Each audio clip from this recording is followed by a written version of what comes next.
Aujourd'hui, on parle psaume. Je me suis dit qu'après avoir fait l'épisode 3 et 4 sur Job, ce serait bien de souffler un petit peu. Alors, pour cet épisode, j'ai choisi 4 psaumes parmi les 150 et ce sont les psaumes qui m'ont le plus impacté. Je pense que vous les connaissez déjà de base, mais avec mes deux Bibles, on va voir l'aspect bilingue de ces psaumes ensemble. J'ai même une petite surprise pour vous parce qu'en préparant cet épisode, je me suis penchée sur la création de morceaux bibliques avec l'aide de l'IA pour pouvoir faire une représentation littéraire et artistique de ce que les psaumes et les personnages de la Bible, que ce soit l'Ancien et le Nouveau Testament, peuvent donner. Et je me suis exercée du coup à faire l'illustration de ce qu'on va voir ensemble. Je me suis dit que ça pourrait être amusant du coup de partager ça avec vous. Je vous mettrai les liens dans la description et possiblement dans le premier commentaire épinglé pour que vous alliez voir vous-même. Je sens quand même que ça change quelque chose au niveau de l'attachement et l'émotion qu'on a derrière certains psaumes, derrière certains passages de la Bible. Et je sais que tout le monde n'apprécie pas forcément la musique créée à partir de l'IA, mais si vous voulez mon avis, en fait, je trouve que de la même façon qu'on traite l'argent et l'amour de l'argent, ce qui est mauvais, c'est pas forcément la chose en elle-même, c'est la valeur qu'on lui donne. C'est-à-dire que l'argent en soi, dans le cas de l'amour de l'argent n'est pas mauvais, mais c'est l'utilisation qu'on en fait, le rôle qu'on lui donne qui peut être mauvais. Genre par exemple, le fait de tout faire pour l'argent, c'est mauvais, alors que l'argent lui-même, c'est pas mauvais. De la même manière, je trouve que l'IA en soi n'est pas mauvaise, ça peut donner de sacrés coups de main, mais le fait de ne rien pouvoir faire sans l'IA, ça peut devenir un problème. Encore une fois, c'est quelque chose qui dépend beaucoup des circonstances et du cœur derrière, de l'attitude derrière. Donc, ces morceaux-là, je les ai créés via l'IA pour donner cette métaphore, cette illustration de certains passages. Et je trouve que ça met d'autant plus en lumière des passages de la Bible sur lesquels on n'a pas énormément insisté et dans lesquels je n'ai pas entendu beaucoup de prédicateurs, autant de frères et sœurs dans la voix en parler, alors que pour moi, en lisant la Bible et en écoutant la Bible audio, ça a été des passages qui m'ont fortement remué au fur et à mesure que je lisais et que je relisais ou réécoutais. Et je me suis dit, ah ben là, j'ai une occasion de rendre le passage plus marquant encore. Et j'espère que malgré tout, les personnes qui seront intéressées pour les écouter iront au-delà des apparences, au-delà de oui, c'est fait par l'IA, mais verront vraiment l'intention qui est derrière. Et j'ai fait en sorte que ce soit le plus biblique possible en ce qui concerne les passages et les personnages. Donc, j'espère que ça pourra vous plaire aussi. Maintenant, après ce petit disclaimer, on va commencer avec le psaume numéro 23, du coup. L'ordre des psaumes qu'on va lire ensemble et décortiquer, l'ordre dans lequel ça passe, montre un début de confiance en Dieu dans la foi, au tout début, lorsqu'on passe au psaume 23. Et ça va de suite en crescendo jusqu'au psaume 139. Et encore une fois, je les ai choisis ces quatre-là parce qu'ils sont vraiment très chers à mon cœur. Donc on va voir ça ensemble. Alors, le 23, vous le connaissez forcément, donc je vais d'abord le lire en français et puis ensuite on le lira en anglais. « L'Éternel est mon berger, je ne manquerai de rien. Il me fait prendre du repos dans des pâturages bien verts, il me dirige près d'une eau paisible, il me redonne des forces. Il me conduit dans les sentiers de la justice à cause de son nom. Même quand je marche dans la sombre vallée de la mort, je ne redoute aucun mal car tu es avec moi. Ta conduite et ton appui, voilà ce qui me réconforte. Tu dresses une table devant moi en face de mes adversaires. Tu verses de l'huile sur ma tête et tu fais déborder ma coupe. Oui, le bonheur et la grâce m'accompagneront tous les jours de ma vie, et je reviendrai dans la maison de l'Éternel jusqu'à la fin de mes jours. » Je vais vous le lire en anglais. « The Lord is my shepherd. I shall not want. He makes me to lie down in green pastures. He leads me beside the still waters. He restores my soul. He leads me in the path of righteousness for his name's sake. Yet, though I walk through the valley of the shadow of death, I will fear no evil, for you are with me. Your rod and your staff, they comfort me. You prepare a table before me in the presence of my enemies. You anoint my head with oil. My cups runs over. Surely goodness and mercy shall follow me all the days of my life. And I will dwell in the house of the Lord forever. » Voilà, maintenant, petit point vocabulaire. Il y a beaucoup de choses que je ne vais pas répéter parce qu'on les a vues dans les précédents épisodes de la série. Donc, vous m'en voudrez pas si je les passe. Mais du coup, I shall not want au verset 1, ils l'ont traduit en français par je ne manquerai de rien. Si on le traduit de façon littérale, c'est je n'ai aucun désir. Et là, c'est mon interprétation personnelle. Je pense que du coup, c'est parce que lorsque on n'a pas Dieu, on veut acquérir les choses par nous-mêmes. Et du coup, ça devient des désirs qui peuvent tourner vite à l'obsession, selon moi. Et du coup, parce que on a Dieu de notre côté, on n'est pas inquiet parce qu'il s'occupera de tout. Tout ce qui se passe dans notre vie vient de la volonté de Dieu et arrive pour une raison bien spécifique. On ne cite pas forcément du premier coup, mais avec le temps, et j'ai des tas d'anecdotes là-dessus, avec le temps, on finit par comprendre pourquoi certaines choses ont eu lieu, pourquoi certaines choses ne se sont pas faites. Et pour vous donner juste un rapide exemple, dans ma propre vie, je me plaignais toujours quand j'étais plus jeune de me faire rejeter par des garçons qui me plaisaient bien quand j'étais ado. Et j'ai compris par la suite pourquoi ça n'avait jamais abouti. Tout simplement parce que ce n'étaient pas vraiment des personnes super recommandables, en tout cas à l'époque. Je sais pas ce qu'il y a eu depuis, il s'est passé 20 ans. J'ai compris qu'il y avait toujours une cause sous-jacente à pourquoi est-ce que ces personnes-là m'ont rejeté au final. Alors, green pastures, littéralement, c'est les prés. The Lord is my shepherd, j'avais expliqué dans les précédents épisodes que ça veut dire mon berger. Un truc qui me turlupine un petit peu, c'est qu'en français, au verset 4, il est dit « Ta conduite et ton appel, voilà ce qui me réconforte ». Alors que en anglais, il est dit « Your rod and your staff, they comfort me ». Sauf que pour moi, rod, c'est une canne à pêche et je ne pense pas que ce soit le sens premier de l'utilisation de ce mot, en tout cas ici. Staff, si je dois référer à mes connaissances, c'est le bâton du berger, ou pour les gamers, le bâton du magicien. Anoint, you anoint my head with oil. Tu oins ma tête avec de l'huile. Tu verses de l'huile sur ma tête. Je crois que c'est ce que faisaient les grands prêtres du Seigneur pour désigner quelqu'un d'important dans la population d'Israël pour le Seigneur. C'est à peu près tout pour le psaume 23. On va poursuivre sur le psaume numéro 27. Les psaumes qu'on va voir sont de plus en plus longs, donc ce que je vais faire, c'est que je ne vais pas vous lire tout le psaume, mais seulement les parties qui sont les plus intéressantes, parce que sinon on va avoir une vidéo qui fait je sais pas combien de minutes. L'Éternel est ma lumière et mon salut. De qui aurais-je peur? L'Éternel est le soutien de ma vie, qui devrais-je redouter? Quand des méchants s'avancent contre moi pour faire de moi leur proie, ce sont eux, mes persécuteurs et mes ennemis, qui trébuchent et tombent. Si une armée prend position contre moi, mon cœur n'éprouve aucune crainte. Si une guerre s'élève contre moi, je reste malgré cela plein de confiance. Je demande à l'Éternel une chose que je désire ardemment. Je voudrais habiter toute ma vie dans la maison de l'Éternel, pour contempler la beauté de l'Éternel et pour admirer son temple. Car il me protégera dans son tabernacle le jour du malheur, et il me cachera sous l'abri de sa tente, et il m'élèvera sur un rocher. Je te recherche, Éternel, ne me cache pas ton visage, ne repousse pas avec colère ton serviteur. Tu es mon secours, ne me laisse pas, ne m'abandonne pas, Dieu de mon salut. Même si mon père et ma mère viennent à m'abandonner, l'Éternel m'accueillera. Éternel, enseigne-moi ta voie, conduis-moi dans le sentier de la droiture, à cause de mes ennemis. Vous lirez le reste, bien entendu. C'est surtout sur ces versets-là que je voulais m'attarder. Et en anglais, je vais vous les relire. The Lord is my light and my salvation. Whom shall I fear? The Lord is the strength of my life. Of whom shall I be afraid? When the wicked came against me to eat up my flesh, my enemies and foes, they stumbled and fell. Though an army may encamp against me, my heart shall not fear. Though war may rise against me, in this I will be confident. One thing I have desired of the Lord, that I will seek, that I may dwell in the house of the Lord all the days of my life, to behold the beauty of the Lord, and to inquire in his temple. For in the time of trouble he shall hide me in his pavilion, in a secret place of his tabernacle. He shall set me high upon a rock.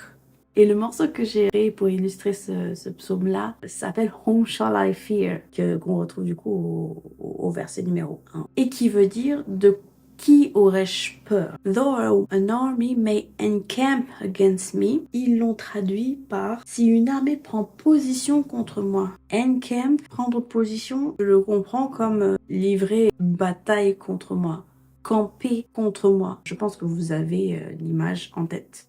Et le reste du vocabulaire, on l'a vu dans les précédents épisodes, donc je vais le faire très rapidement. Inquire, c'est requérir, et seek, ça veut dire rechercher. And then I said verse 8 to 11. When you said, seek my face, my heart said to you, your face, Lord, I will seek. Do not hide your face from me.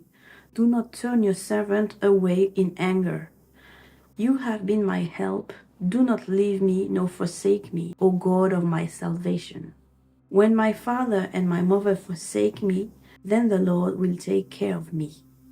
Forsake, c'est abandonner. Donc là, qu'est-ce que j'ai à vous dire à ce propos-là? C'est la foi, tout simplement la foi au travers des épreuves. Donc là, ça rappelle beaucoup l'épisode précédent, numéro 4, sur lequel on s'était focalisé sur Job et l'erreur qu'il avait faite. Là, dans le psaume 27, qu'on vient de lire ensemble, on a l'illustration parfaite de ce que la guerre spirituelle, le combat spirituel ressemble, entouré d'ennemis, et du fait de rechercher toujours la sagesse, de rechercher toujours le Seigneur dans l'adversité, plutôt que de céder au désespoir. Et là où ça me touche plus particulièrement, c'est quand tu viens à Christ et que tu viens à partager ta foi avec des gens qui te sont chers, notamment les parents, la famille proche, qui, eux, ne comprennent pas tout le temps pourquoi, qu'est-ce qui s'est passé et pourquoi tout d'un coup. Et même après quelques années, c'est un peu compliqué.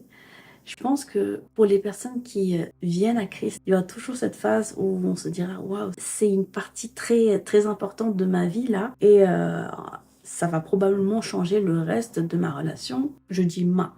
Ça peut être la vôtre, je sais pas, vous avez compris. Ça peut changer tout vis-à-vis de la relation avec les autres. Ça peut entraîner beaucoup de choses aussi, ou pas du tout. Mais dans tous les cas, ce n'est pas quelque chose d'anodin du tout. Et là, moi, je pense à ce qui est amitié avant Christ et cette coupure dans la ligne du temps qui font que les gens qui sont le plus proches de nous se posent des questions, commencent à avoir des réactions très diverses et variées. Et même pour une famille dont le fait de suivre Jésus-Christ n'est pas la fondation, n'est pas l'habitude ni ce qui s'est fait de génération en génération, ça peut créer des drames psychologiques à l'enfant si ça va trop loin avec la famille qui du coup n'est pas d'accord ou ne veut pas du tout en entendre parler ou trouve que c'est éventuellement quelque chose d'impardonnable, de grave, au point où dans certaines familles, tu as des gens qui renient leur enfant parce que leur enfant a abandonné sa foi précédente pour suivre Jésus. Et on l'a vu avec les disciples dans le Nouveau Testament, suivre Jésus, ça implique souvent de faire des sacrifices sur ce que l'on aime, sur ce qu'on aimerait faire, pour le laisser travailler sur nous-mêmes, sur ce qui ne va pas dans notre cœur et de devenir une toute nouvelle création en Jésus-Christ, animée par le Saint-Esprit. Du coup, dans ce processus de sanctification, il peut y avoir des épreuves, notamment le fait que l'entourage propre, que ce soit par la famille ou les amis, finissent par soit ne plus parler avec nous, ou juste quitter notre vie, ou beaucoup de choses a priori négatives, vu que il ne s'était rien passé de mauvais avant de venir à Christ. Et là, parce que tout d'un coup, il y a Christ et qu'on décide de le suivre, eh bien, ça semble déranger pas mal de gens. Et pas forcément à cause de nous, mais plutôt à cause de l'accord que l'on passe avec Jésus-Christ lorsqu'on décide de le suivre. Voilà. Même si la sanctification en soi dure toute une vie, aux yeux de quelqu'un qui ne croit pas en Dieu, je peux comprendre que ce soit très étrange à essayer de comprendre. Quoi qu'il en soit, on a toujours Dieu avec nous, qui nous écoute parler, respirer, dormir, les moindres pensées de notre tête qui viennent par là. De ce fait, on n'est jamais seul quand on est vraiment en Christ. Même si l'homme a une chair qui est faible, il peut toujours se tourner vers Dieu pour pouvoir avancer plus dans la sanctification.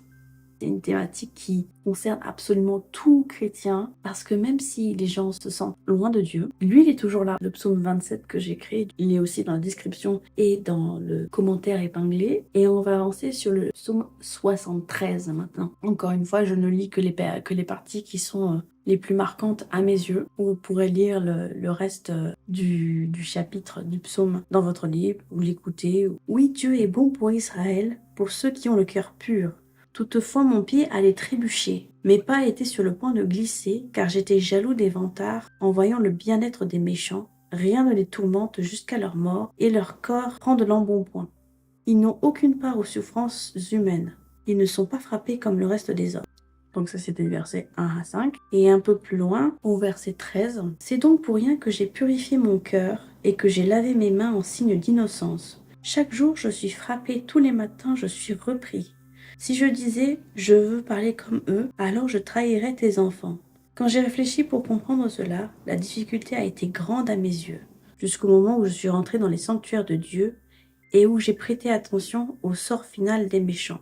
Oui, tu les glaces sur un terrain glissant, les fais tomber dans la ruine. Et voilà, en un instant, ils sont détruits, ils ont disparu, anéantis par l'épouvante. Et en anglais, du coup, « Truly, God is good to Israel, to such as are pure in heart.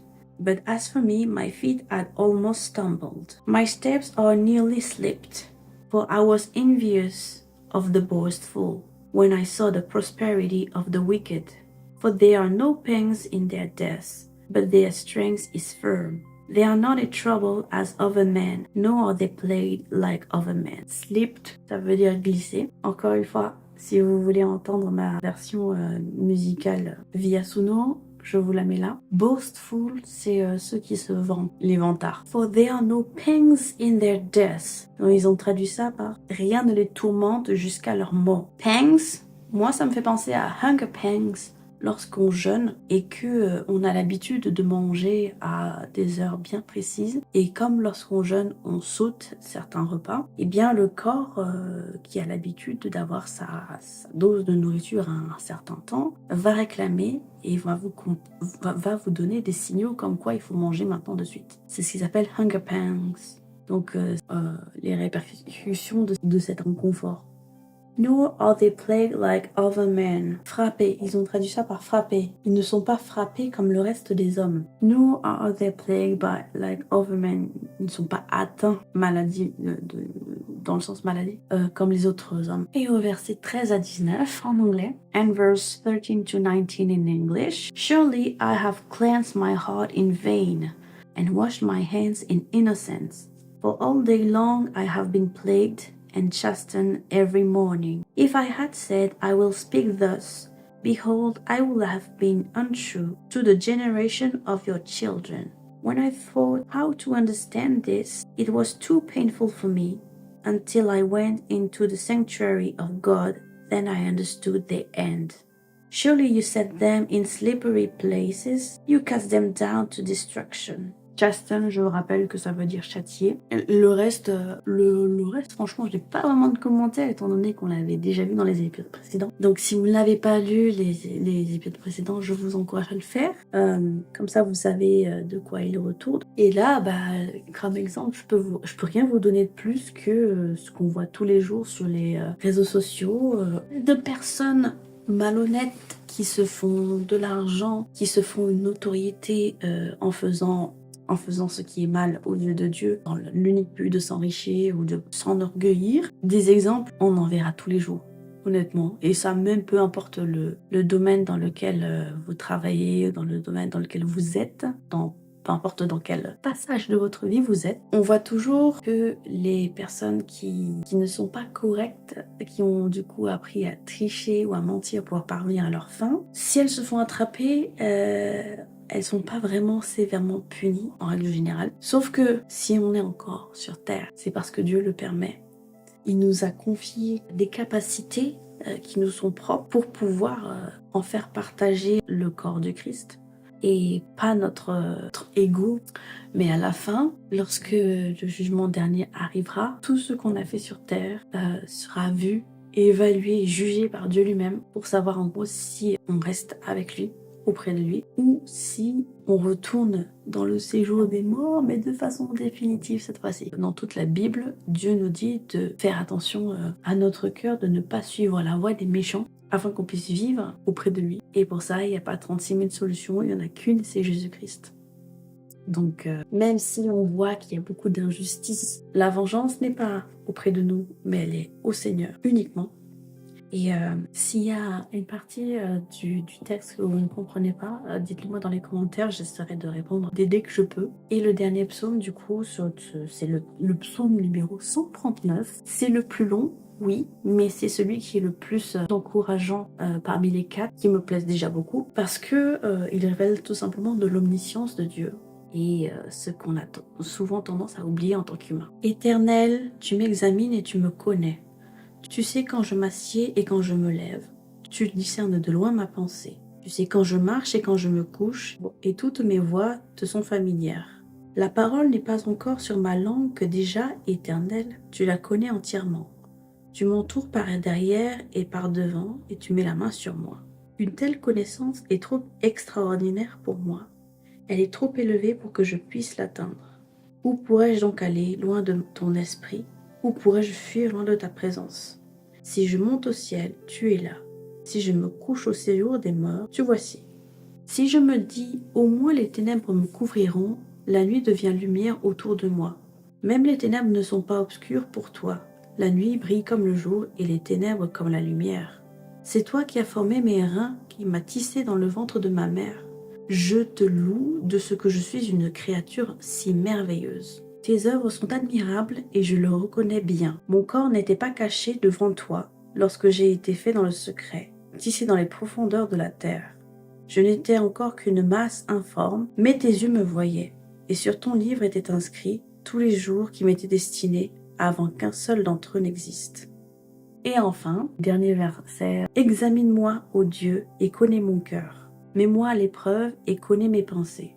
Regarde si je suis sur une mauvaise voie et conduis-moi sur les voies de l'éternité. O Lord, you have searched me and known me. You know my sitting down and my rising up.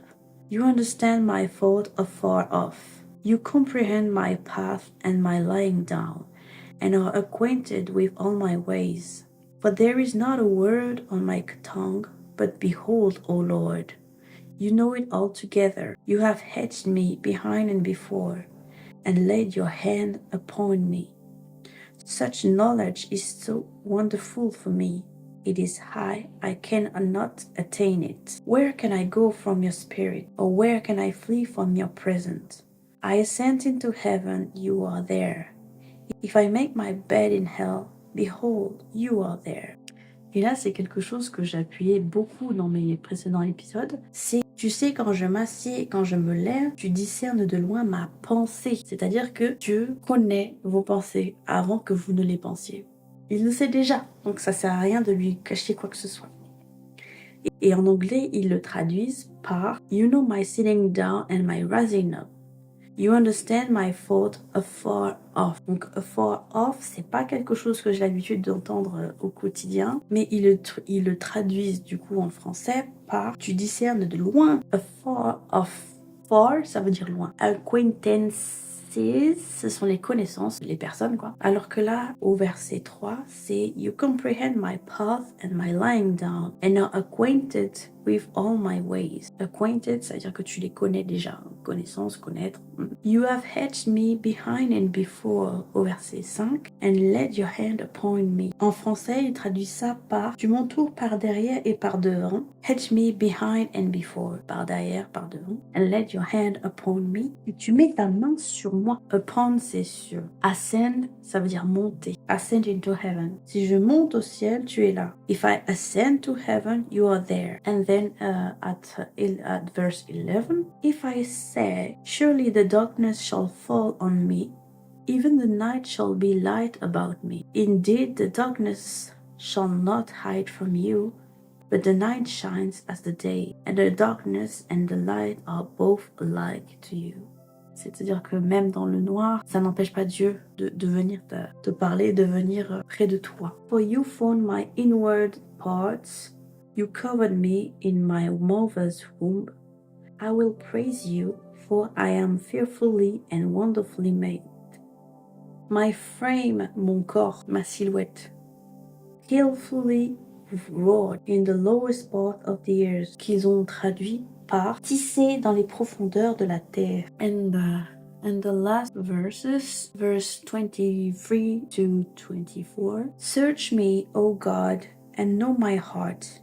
Try me and know my anxieties. And see if there's any wicked way in me, and lead me in the way everlasting. Search, littéralement chercher.